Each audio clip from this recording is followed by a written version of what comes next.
लोणारचं भौगोलिक महत्व असं आहे की तिथे तो उल्कापात झाला आणि ते विवर तयार झालं. तर सुरुवातीला तर लोकांना वाटलं की ज्वालामुखीच आहे हा, पण नंतर लक्षात आलं की नाही, हे उल्कापातामुळे घडलेलं विवर आहे. आणि तिथे एक साधारणतः 14 ते 15 मंदिरं आणि 6 ते 8 बारवा आहे. त्याच्यामुळे ते असं जंगल, भूगोल आणि इतिहास असं तिन्ही दृष्टीने असं महत्वाचं एक स्थळ झालेलं आहे. तर लोणारचं पारंपरिक जे आहे तर तिकडे विरज महात्म्य म्हणून आहे. त्यांच्यानुसार त्यांनी काय केलेलं आहे की लवणासूर नावाचा एक राक्षस होता आणि मग तो खूप उतला मातला, त्यांनी वर मागितला आणि मग तो अमर झाला. मग आता त्याचा वर काय होता की तुला कोणी माणूस मारणार नाही, तुला एखादा लहान पोरगा मारू शकतो. मग काय करायचं, तर विष्णूनी बाल रूपात अवतार घेतला आणि मग ते लोणारच्या विवराचं झाकण उघडलं, आत जाऊन त्याला मारलं. आणि त्याची खूप सुंदर मूर्ती दैत्यसूदन मंदिरात आहे. तर दैत्यसूदन नावाचं जे गावात मंदिर आहे ते दैत्यसूदन. तर विष्णूच्या तशा संहार रूपातल्या मूर्ती फार काही नाहीये. नाहीये. हो. नरसिंह म्हणून आहे, विष्णू म्हणून फार नाहीये. म्हणजे फार तर एखादी छोटी तुम्हाला कंसवधाची वगैरे बाजूला दिसते. तर मेन मूर्ती आज विष्णूची संहार रूपात आहे. आणि आतल्या गाभाऱ्यात जास्त तुम्ही जाता,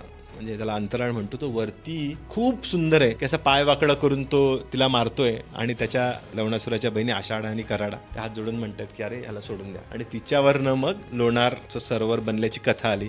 कारण मग ह्याचं रक्त, हा लवणासूर, ह्याचं अपवित्र रक्त, मग ते तलाव तयार झाला.